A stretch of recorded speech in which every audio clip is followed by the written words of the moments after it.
সংকট যেন কৃষকের পিছু ছাড়ে না। প্রকৃতি যখন অনুকূলে দাঁড়ায়, বাজার চলে যায় প্রতিকূলে।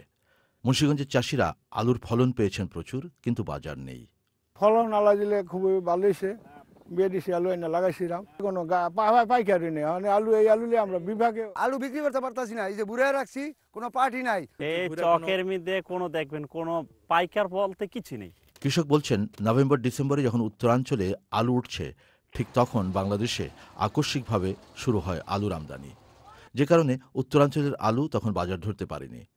এখন মুন্সিগঞ্জের আলু উঠেছে, কিন্তু এখন বাজারে রয়ে গেছে উত্তরাঞ্চলের আলু। এ কারণেই বাজারে আলুর দাম নেই। কৃষকের থেকে সরকারের কাছ থেকে আমরা একটাই আশা করি, যদি আমাদের ভারত থেকে আলু যদি না আসে, তাহলে মোটামুটি আমরা একটা সামনে দিকে একটু লাভজনক হইতে পারবো। ওই যে আলুটা ভারত থেকে ঢুকছে, ওইটার ঘাটতি পূরণ করতে গিয়ে 20 গ্রামের আলু তার বিক্রি হয় নাই। না হওয়ার পরিপ্রেক্ষিতে এখনো 20 গ্রামের আলু আছে। বিগত বছরে এই সিজনে 20 গ্রাম কোনো আলু থাকে না।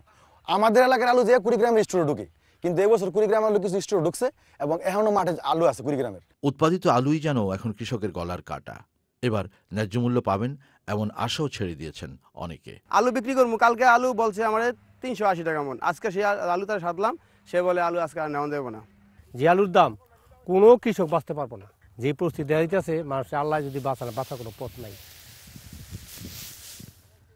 এই হচ্ছে কৃষকের নিয়তি।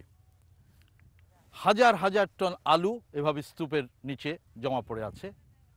নেই পাইকার, নেই ক্রেতা, নেই এর বাজার দরও। কৃষক বলছে, সরকারি সুষ্ঠু পরিকল্পনার অভাবেই আজ এই দুর্দশা। কৃষক সরকারের কাছে এও প্রত্যাশা করছে এর সমাধান সরকারই করবেন। মুন্সিগঞ্জের বাগেশ্বর থেকে শাইখ সিরাজ, চ্যানেল আই।